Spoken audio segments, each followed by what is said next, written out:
अभी देवराज जी की जयंती पे ये सारे नेता इकट्ठे हुए और नेता मंच पे बोल रहे हैं कि ओरण के अंदर कोई चीज बन नहीं सकती रही, कि कौन कह रहा है ये फालतू के अंदर। अरे जहां वो भाषण दे रहे थे उससे 100 मीटर आगे 132 केवी का जीएसएस ओरण के अंदर बना हुआ है। सेतराव भावकान तालाब मेन रोड के ऊपर बना हुआ है। तो पब्लिक में कोई ऐसा आदमी नहीं जो बताए कि नेताजी झूठ क्यों बोल रहे हो। ये आपके सामने जीएसएस बना हुआ है ओरण के अंदर, और आप कह रहे हो ओरण के अंदर तो सरकार की वो बिल्डिंग खड़ी नहीं हो सकती। कितना बड़ा झूठ चलेगा, कब तक चलेगा। तो जब तक जनता अपनी जवाबदेही तय नहीं करेगी कि मुझे सवाल क्या करना है इन नेताओं से, तब तक कुछ नहीं होगा। नेताओं का वोट देते रहो, जीतते रहेंगे, मजे करते रहेंगे। बींद पन्नीस तो जने जवाड़ा करतो पहली लिफाफों की हिसाब लो भाई, और बींद भी पन्नी ना आवती जन पगे लागती पहली थे उन्हें कीकर बींद भी मोन ली। ए दुई संस्कार तो पछे वे बींद भेरो मुंह आवे जन पे जवाड़ा करवानो ने पाया तो थे पहली लड़ा शुरू कर दिया। वो बींद नहीं कब तक चलेगा। मैं आपको ये वादा कर रहा हूं, मैं 2 साल बाद 2 साल तक मेरे घर के सारे शादी ब्याह निपटा लूं। मैं शेरगढ़ के हर व्यक्ति के घर जाऊंगा और सिर्फ सामाजिक उत्थान के लिए जाऊंगा, कोई राजनीतिक बात नहीं करूंगा। और जो शेरगढ़ का ताना बाना खराब हुआ है, जो ये आपसी झगड़े हुए हैं, जो ये मुकदमेबाजी चल रही है, या जो ये ओरणों पे अतिक्रमण हो रहे हैं, मैं एक ऐसी मुहिम छेड़ दूंगा कि इन लोगों का जीना हराम कर दूंगा। होली आ रही है और पर्यटन 1 महीनों पहली भाग है जो संघ बाजन ढूक जाता कटी होनी होते संघ क्यों नहीं है आका तीसरा 1 महीनों पहली है जो को कबड्डी मट जाती छुट्टियां दड़ी रमता हमें होनो कटे। ये जो भय है कि लड़ाई हो जाएगी, और भय जो है सामाजिक ताने बाने को तोड़ने का सबसे बड़ा कारण है। इस समय बड़ा उसका चौथा तो देवराज जी का भी विस्तार होना चाहिए ना। हुआ कुछ, जहां हमने मूर्ति उद्घाटन करके छोड़ी थी वो वहीं खड़ी है, एक पत्थर नहीं लगा वहां। और समाज 25 साल से उसी टीम को बुला रहा है, वही टीम मंच के ऊपर अपनी हंसी मजाक कर रही, सोनोग्राफी कर लेंगे, ये कर लेंगे। ये कोई बातें समाज के मंच पे होनी चाहिए। अब हर जब तक पाणी ग्रह संस्कार न हो, जब तक वो पति पत्नी नहीं, ठीक है। अपने यहाँ रिवाज है, पहले कोई ऐसी दुर्घटना हो गई थी कि सगाई तय हो गई न कि भाई ने घी पा दियो और वो लड़को डेथ हो गई, ठीक है। तो सनातन संस्कृति में घी एक ही बार पाई थी, ठीक है नहीं। तो अब ये उसके बाद ये परंपरा बनी, एक बारात खेड़े में आ जा पक्षों पे उन लड़की रे दुल्हन रा संस्कार शुरू कर क्या भाई हम जौन खेड़े में आएगी हमें कोई खतरो नहीं। बट जब तक फेरे नहीं हो तब तक वो पति पत्नी नहीं। वैवाहिक बंधन वो जो जोड़े है नहीं उन्हें बंधन के उन्हों पहला दो ने खन्ने खन्ने उबा राख मंच में उबा राख जो डिस्प्ले ओपे करो नहीं तो ढक के रखा जाता है ऊपर थोड़ो अड्डा टोडा राख ताकि न कोई नजर नहीं पड़ जाए, कोई कुदस्ती नहीं पड़ जाए। आज आप दुनिया हम डिस्प्ले कर रहे हो, मंच माते उबा राख रहे हो, हम लोग आ रहा है लिपा पकड़ा रहा है कई तरीको ब्याह हो जा रज हो जा देवी रो पछे खेड़े में जो भी देवी देवता धोक धक्का देवता और धोक लागे पछी परिवार धोक लागे। देवता तो पार्टी जो थे पहली पगे लगा लिपा पलाना हरू कर दिया ओखड़ो रिवाज है। सिंह जी, और एक अभी शेरगढ़ के अंदर जो चल रही है विशेष प्राति वाली, जो घर में विवाह शादी होती है उसमें विशेष प्राति का नाम लिखा जाता है, इसकी जैसे बात करें तो इनकी परंपरा क्या है? अपने यहाँ शादी का जो निमंत्रण पत्र है उसको कुमकुम पत्रिका कहा गया है, और वो पत्रिका मौली में बांध के उसके ऊपर लाल पेन से लिखते थे, फिर साखिया और वो मांड के मौली से बांध के भेजी जाती थी। उसके अंदर जो घर के परिवार के सदस्य हैं वही निमंत्रण देने वाले होते थे, बाकी सब मेहमान होते थे। और मेहमान होते थे इसीलिए जब जवाई है अमले के साथ जवाई पक्ष, तो पर जवाई ने ओडोनी क्यों करो आप? वो गेस्ट है जो उन्हें ओडावनी करो, उन भाई ने बेस भागा करो है? तो वो आमंत्रण पत्र में उसका नाम कैसे हो सकता है? उसका नाम तो लिफाफे के ऊपर होगा कि आप हमारे गेस्ट हो और आपको फलाने दिन आना है। आपने एज ए निमंत्रक भी उनका नाम लिख दिया और आमंत्रण भी उनको दे रहे हो, एक चीज। ये 24 घंटे में 24 बार भारत का प्रधानमंत्री बदल देता है बातों बातों में, जिससे कोई लेना नहीं कोई देना नहीं, ठीक है। मगर वो अपने गांव की कुरीतियों को बदलने के लिए तैयार नहीं, वो अपने समाज के झगड़ों को खत्म करने के लिए तैयार नहीं, उसके ऊपर वो चर्चा ही नहीं करना चाहता। भजन लाल जी क्या कर रहे हैं उस पर ऊपर आपसे वो घंटों चर्चा कर लेगा। बालेसर के बाजार में हर दुकान के बाहर आदमी आपको राजनीति की बात करता हुआ मिलेगा, मगर उस रोड के ऊपर जो आवारा सांड घूम रहे हैं, जिनसे रोज एक्सीडेंट हो रहे हैं, उनकी चर्चा कभी नहीं करेगा कि इनकी क्या व्यवस्था की जाए कि ये रोड ब्लॉक नहीं हो, और रोड की जितनी लाइटें बंद है उसके बारे में वो चर्चा नहीं करेगा। तो हमारी जो विचार शून्य होते होते हम सिर्फ एक ही चीज की तरफ बढ़ रहे हैं कि इस देश की राजनीति और की। आप क्या सोचते हो कि 1000 आदमियों की भीड़ से आपकी शादी पीढ़ियों तक गाई जाएगी? कभी नहीं गाई जाएगी। इसका रिजल्ट ये निकलता है कि आपका ही एक भाई कंपटीशन में आपके खिलाफ इससे बड़ी शादी कर देता है, आप वाली को लोग भूल जाते हैं।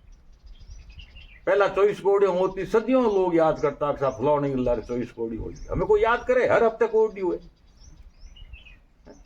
तो काम ऐसा करो जिसकी एक मिसाल पेश हो, समाज उनमें भागीदार बन रही है और वो समाज तारीफ कर रहा है, और साहब देखो कितना शानदार किया, कितना शानदार किया, ये नहीं लिया, टीका नहीं लिया, वो अरे टीका नहीं लिया, टीका क्या है, कैश, आपने कैश नहीं लिया, बाकी क्या छोड़ा, बाकी क्या छोड़ा आपने?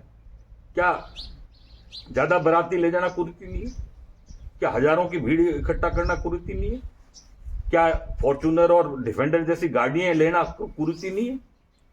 तो समाज के कुछ लोगों का एक समूह बने और गांव गांव जाकर ये बताए, और ये पर्टिकुलर कोई मेरी जाति आपकी जाति में नहीं है, ये सभी में ये कुरीति बढ़ती जा रही है। फिर ये मजाक के अंदाज में ही चलते रहोगे तो समाज का विकास कैसे होगा?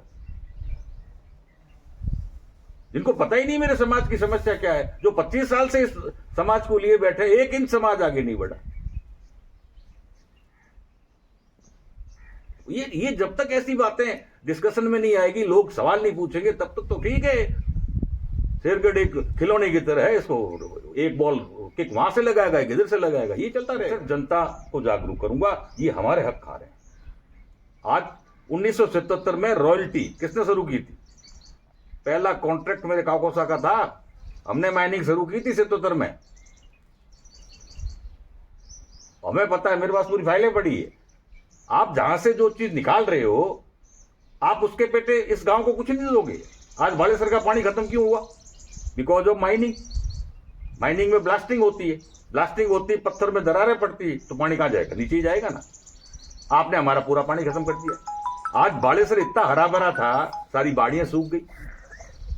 कितने पेड़ थे इस पहाड़ों के ऊपर, कितने बड़े बड़े पेड़ थे, आज एक भी पेड़ नहीं। ये तो नियम कहता है जहां माइनिंग होगी, जितने पेड़ थे उतने पेड़ आपको दूसरी जगह लगा के देने हैं, मगर कोई बोल ही नहीं रहा। सब भाटा बेचने में लगे, मैं सब पे गाड़ी आ रही है, सब स्कॉर्पियो में माननी पड़ेगी हमारे को। 36 को उनको मिलकर मैं एक टीम बनाऊंगा, हर जाति का, उसमें एक आदमी गाड़ी में बैठाऊंगा और घर घर जाएंगे, गांव गांव नहीं, घर घर। साहब ये कुरीतियां मत करो, आपकी आने वाली जनरेशन बहुत प्रॉब्लम में आने वाली। बिल्कुल। जैसे मैं शेरगढ़ परगने की इतिहास की बात करूं तो क्या इतिहास है? शेरगढ़ परगने का इतिहास जोधपुर से पुराना है। उससे पहले सेतरावा बस गया था सेतराम जी के नाम से, और सेतरावा से ही राव चूंडा जोधपुर गए थे। जोधपुर में राव चूंडा के पोते जोधा ने जोधपुर बसाया। तो हिस्ट्री तो शेरगढ़ की मारवाड़ में सबसे पुरानी है। ये जो मालानी और शेरगढ़ और ये जो बेल्ट है, ये राव सिया जब मालवा से आए उसके बाद जो पहला शासन स्थापित हुआ वो यही क्षेत्र था। जोधपुर की स्थापना तो राव चूंडा के पोते जोधे ने की। तो हिस्ट्री तो हमारी पुरानी है। अब जब राजशाही जोधपुर चली गई तो उस वक्त जो राजस्व जिन गांवों से ज्यादा मिलता था वो गांव ठिकानादार हो गए, और ये पूरा बेल्ट जो है, ये क्योंकि हम अकाल से जूझते थे, पानी की व्यवस्था नहीं थी, तो ये सारा एरिया खालसा कहलाता था। तो कहते हैं ना, पग में मैं मोटा हूं, ठीक है, कद में मैं मोटा है। तो हम लोगों ने, हम रोज युद्ध लड़ने वाले लोग हैं शेरगढ़ के, चाहे वो किसी भी जाति का, मैं कोई एक राजपूत या किसी जाति विशेष की बात नहीं करता। ये इलाका ऐसा है कि हमारी महिलाएं 4-4, 5-5 कोस से 2-2 घड़े उठाकर पानी लाती थी, तो वो जल के खिलाफ युद्ध था। बरसात होती नहीं थी, हमें पेट भरने के लिए भुंड की रोटियां भी खानी पड़ी, तो वो हमारा प्रकृति के खिलाफ युद्ध था। और जब कुछ छोटी मोटी हम पूंजी इकट्ठी कर लेते थे, तो यहाँ लुटेरे आते थे जिनको कटक बोला करते थे, सिंध पाकिस्तान से, उनसे भी हम लड़ते थे। तो वो हमारा आक्रमणकारियों के खिलाफ युद्ध था। और हमारी गौ माताओं को लोग यहाँ से उठा के ले जाते थे, तो उसके लिए भी हम लड़े और हमारे पूर्वज जुझार हुए। हमारे तो खुद के पूर्वज हाफिजी जुझार हुए। सर्विसेज आई, अंग्रेजों के टाइम में भर्तियां आई या राजाओं के टाइम में भर्तियां आई 200-250 साल पहले, तो यहाँ के लोग फौज में भी जाने लगे। प्रथम विश्व युद्ध से लेकर कारगिल तक के शहीद इस एरिया में आपको मिलेंगे, जिसका पूरा इतिहास मेरे पास पड़ा है। और आज भी ये जो जज्बा फौज में भर्ती होने का है, ये शेरगढ़ परगने की तासीर में है कि मेरे को देश के लिए लड़ना है, उसके लिए चाहे जान गंवानी पड़े तो उसकी कोई परवाह नहीं। तो ये शेरगढ़ परगने की तासीर है, ये तो है। बिल्कुल। और शेरगढ़ की, जैसे मैं कोई ये परंपरा और संस्कृति की बात करूं, तो एक पिछली बार काफ़ी दिनों से आपका एक वीडियो वायरल भी हुआ था, उसमें आपने बताया कि शेरगढ़ में कद होती के टीके की परंपरा। शेरगढ़ की जो मूल परंपरा जो थी, उसका सबसे बड़ा उदाहरण ये है कि किसी भी घर में कोई बहू आती थी, तो अपने उन्हें कोई खोले गालता, और खोले उन आदमी गालता जो दूजी जात रो होतो। मोरे राजपूतों री बहुओं हुतानो रे भी खोले जावती, मेघवाणों रे भी खोले जावती, बौणियों रे भी खोले जावती, बॉमणों रे भी खोले जावती। तो कितो भाईचारो, आप इन्हीं कल्पना करो कि मारे परिवार री बहू बेटी ने मैं दूजी जात आ खोले गाल रही हूं, इनो मतलब मोरे आपस में तालमेल कितो अच्छो है। उन्हें बेटी बनान वो गो अपना तो उन बहू ने इतो प्रेम विश्व में कठिन नहीं मिले। आज स्थिति उल्टी है कि मैं मारे टाबरों ने मारे भाइयों रोटी नहीं बेच सकूं। ये जो परंपराओं का हास हुआ है, ये शेरगढ़ का सबसे बड़ा दुर्भाग्य है। ये पिछले 20-25 साल में बहुत जबरदस्त तरीके से हुआ है। वरना रिश्ते बनाने के लिए धर्म भाई बनाए जाते थे, और धर्म भाई की कोई जात नहीं होती थी, है कि नहीं। ये हमारे भाई साहब बैठे, इनके बाड़ेसर के 50 माड़ी धर्म भाई, ये बाड़ेसर स्कूल में पढ़े हैंगो नहीं धर्म भाई बना देता। तो धर्म भाई बनाने की परंपरा खत्म हो गई, खोड़े डालने की परंपरा खत्म हो गई। और एक मैं इस चीज का घोर विरोधी हूं कि जातिगत आधार पर जो ये सामुदायिक भवन बने हैं ना, ये जातियों को बिखेरने का एक तरीका है। वरना पहले पूरे गांव की पंचायती, हर कम्युनिटी का आदमी एक पर्टिकुलर जगह गांव रे चौटे मान बैठ जाता, और उन गांव की जो समस्या उन टाइम कहीं उन टाइम लड़े हो तो होती को नहीं आपस में। समस्या ये कि गांव तालाब आछो कद करनो है, बेरे री सफाई कद करनी है, कोंकड़ री रुखाड़ी कद राखनी है। तो हर आदमी दोस्तों मारो गांव है, आ कोंकड़ मारे गांव री है, वो तालाब मारे गांव रो है। तो हर जाति की भागीदारी उसमें होती थी, और वो सब एक जगह बैठते थे। आज लोकतंत्र में आपने हर जाति को अपने अपने सामुदायिक भवन दे दिए, तो गांव तो टूट गया। फिर हमारे यहाँ जो त्योहार थे, होली माथे और पूरे संग बाज तो भाग गावता, और गैरिया अलग अलग ढोणियों आवता, और वे आज चौटे में भेड़ा होता, पछे गौ होली मंगड़ावता, और कितनी मस्ती है। आज होली मंगड़ावे जने आम आदमी जाऊन डरे कि झगड़ो हो जाए। तो पहला तो झगड़ा को होता नहीं, पहला तो नौठा लोग आवे तो लड़िया को नहीं। मैं आज कमजोर हूं जो गाँव गाँव में लड़ाई गालियों बैठा, ठीक है ना। तो त्योहारों की परंपरा खत्म हो गई। आज बाड़ेसर में जो माता जी का थान है, पूरी इंदावटी नहीं गैर उठे आवती, वही रास्ता जगह आज है। तो उन टाइम तो रास्ते में कोई बाटा को ठोक तो नहीं, कोई लड़ाई झगड़ा नहीं होता, सब गावता जावता। और आज है जो को गैरो आवी को कि रास्ते में कोई झगड़ो हो जाए। तो हमारा भाईचारा जो था वो सामाजिक बंधनों से बंधा हुआ था। उसमें सबसे बड़ा रोल जो था वो प्रकृति का था। प्रकृति की व्यवस्थाएं ऐसी थी कि हमें साल में 2 बार तालाब साफ करना है, तो हर जाति का योगदान चाहिए। मोराठे बहू है और उन्हें कोई भाई नहीं है, तो गौरे में एक कोई जाति रो आदमी धर्म भाई बनतो, और उन्हें ब्याह बदोने 30 त्योहार माते ओढ़नो लाओ, तो है कि नहीं। आज वो परंपरा खत्म हो गई। आज हर व्यक्ति इंडिविजुअल व्यक्तिगत हो रहा है, और एक खोले धर्मेल परंपरा बिल्कुल खत्म हो चुकी है। और आज दिन एक उल्टो रिवाज, और पहला तो लाज ही क्यों अठे हमारे धर्मेला है, उन घरू झगड़ो नहीं ले सकूं। आज तो जट दरवेला उठे मुकदमा है।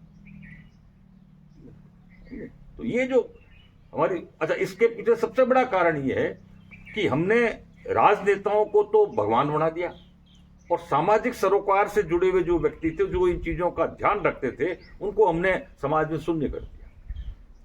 सामाजिक मंच भी हमने राजनेताओं को सौंप दिया। तो वो तो राजनीति की ही बात करेगा, वो कब ये बात करेगा कि दोनों एक हो जाओ? वो तो लड़ाएगा ताकि एक इधर रहे और एक उधर रहे। तो इस तरीके से शेरगढ़ का जो सामाजिक ताना बाना था, ये देख के दुख होता। हम जब छोटे थे तो हमारी दादी साहब हमें हमारे यहाँ भील बस्ती वहां ले जाती थी, मेघवाड़ों के यहाँ ले जाती थी, सुथारों के यहाँ ले जाती थी और सबसे इंट्रोड्यूस कराती थी और वो बड़े खुश होते थे कि आए हैं। आज पास में से कोई निकल जाता है, कोई एक दूसरे को जानता ही नहीं, कोई व्यवहार ही नहीं, कि वो खोले धर्म वाली परंपराएं खत्म हो गई, आपस में एक दूसरे के खिलाफ मुकदमे दर्ज हो गए। तो वो परंपराएं खत्म होने का कारण जो मैंने भी आपको बताया, आपकी तबीयत खराब है तो आप डॉक्टर के पास जाओगे, आपको शिक्षा लेनी है तो आप अध्यापक के पास जाओगे। अब आपकी तबीयत खराब है और आप शिक्षक के पास जा रहे हो तो आपको क्या दवाई देगा? समाज का नेतृत्व सामाजिक लीडरशिप करे। सामाजिक लीडरशिप से मतलब ये है कि मेरे इस गांव के अंदर वो समझदार व्यक्ति कौन है जो पुरानी परंपराओं को निभा सकता है, उस व्यक्ति को मैं सामाजिक लीडर मानूं। मैं सरपंच को सामाजिक लीडर मान के बड़ी बेवकूफी कर रहा हूं, वो तो अपनी वोट बैंक की राजनीति करेगा। तो हमने सामाजिक नेताओं को तो हाशिए पे बैठा दिया और हमने राजनेताओं को ही, इलाज भी राजनेता कर रहे हैं, शिक्षा भी राजनेता दे रहे हैं और राज भी राजनेता कर रहे हैं। पतन का सबसे बड़ा कारण ये, जिसकी जो जिम्मेदारी है वही वो काम करे। घोड़ा हल नहीं कर सकता, घोड़ा तो आपको लेके आपकी रक्षा कर लेगा, आपको लेके 100 की स्पीड से दौड़ लेगा, आपको आपके डेस्टिनेशन पे पहुंचा देगा, ठीक है ना। बट आप कहो कि घोड़ा थन दूध ही देना, वो दूध नहीं दे सके। आप नेताओं से ये उम्मीद करो कि सामाजिक स्तर हमारा सुधार देंगे, ये कभी नहीं सुधारेंगे। इनको सिर्फ वोट से मतलब है, समाज जाए खड्डे में। और वोट लेने के लिए समाज को यदि विकृत दिशा की ओर भी ले जाना पड़े तो भी ये ले जाए। हमारे एरिया में वो लोग अब रहे नहीं कि भाई होली आएगी छंग काटो बारे, आका तीज आएगी हालो गौर चौट एम कबड्डी रहो अड़िया खड़ रहो। हर आदमी डरता है। अच्छा, फिर क्या है कि जैसे गांव की पुरानी परंपराएं थी, भाई होली मंगला आई, कोई कटी ठाकर साहब है, कटी नगर सेठ है या कटी राजगुरु है, सब जगह अलग अलग व्यवस्था है। अब इन व्यवस्थाओं में सरपंच घुस गए और गांव के मोजी आदमी पहुंचते हैं, उससे पहले तो होली सुहा हो जाती है। तो फिर अपनी बेइज्जती करने को काहे के लिए जाएगा, समझा।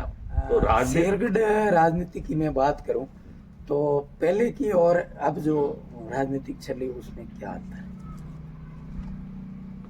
नो नॉलेज विदाउट कॉलेज एक बहुत पुरानी कहावत है। हमारे पहले विधायक खेत सिंह जी उस वक्त इलाहाबाद यूनिवर्सिटी से LLB करके आए थे और बहुत ही mature politician.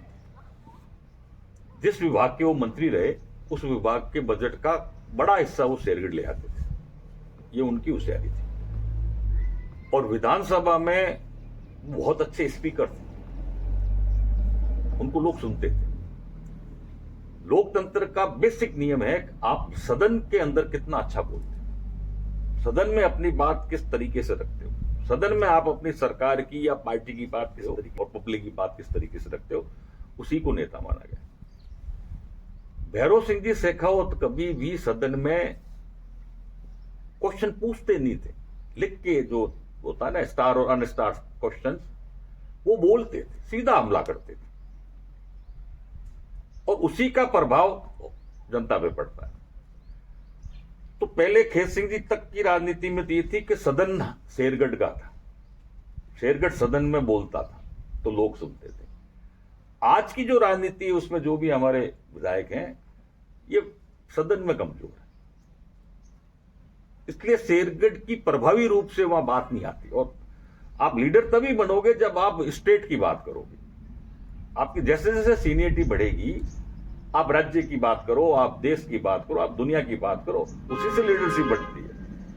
Bhairav Singh ji as a नेता प्रतिपक्ष जैसलमेर बाड़मेर आके भाषण देते थे कि पाकिस्तान को चढ़े चबा देंगे आतंकवाद के खिलाफ। वो तो थे तो राजस्थान के, मगर उनका ऑरा इतना बड़ा था कि उनकी वॉइस पाकिस्तान में भी सुनी जाती थी। यार भैरव सिंह जी का ये स्टेटमेंट आया। ये आपने लाइट की बात की, तो ये सौर ऊर्जा के पंखे लगे आके, ये क्या है? देखो, जितनी बिजली प्राइवेट सेक्टर प्रोड्यूस कर रहा है वो आप खुद काम थोड़ी ले सकते, आपको तो सरकारी ग्रिड में डालनी। वो आज मैं मेरे यहाँ ऊपर टेरेस पे सोलर पैनल लगाता हूं तो डायरेक्ट वो लाइट में मेरे घर में काम थोड़ी ले सकता, वो बिजली तो ग्रिड में जाएगी और ग्रिड के ऊपर है कि वो वापस आपको कितनी दे। तो सोलर प्लांट का प्रोडक्शन तो आ रहा है, मगर ये बिजली हमें मिल रही है या बाहर बेची जा रही है? ये रोज मोटरें चल रही है, ये मोटर क्यों चल रही है? फ्लक्चुएशन का। और या सोलर बिजली जो है इसके हिसाब से हमारी मशीनरी फिट नहीं है, तो हमें मशीनरी भी चेंज करनी पड़ेगी। खर्चा हम कब तक करते रहेंगे? मेरे फार्म पे अनार हो रहे हैं, 30 टन अनार हुए, उससे गांव को क्या मिला? तो आप मेरे यहां बिजली पैदा करके बाहर भेज रहे हो, ग्रिड को भेज रहे हो, उससे उस गांव को क्या मिला? कुछ नहीं। इस पर जी बिल्कुल। और एक जैसे बात करें तो रविंद्र सिंह भाटी जो ओरण वाली लड़ाई लड़ रहा है, तो हमारे इधर शेरगढ़ में काफी ओरण है। और आपा सर का जैसे बात करूं तो क्या इतिहास है? हमारे यहाँ जितने पुराने शहीद होते थे या जुझार होते थे तो उनके पीछे जमीन छोड़ी जाती थी, उसको ओरण बोलते हैं। वो गोचर ही होता था, वहां की लकड़ी आप घर लाके जला नहीं सकते, वहां की मिट्टी भी घर नहीं आती थी, वो गोचर होता था। 3 जीव हैं इस धरती पे, एक तो है इंसान, एक है जानवर, एक है पेड़ पौधे।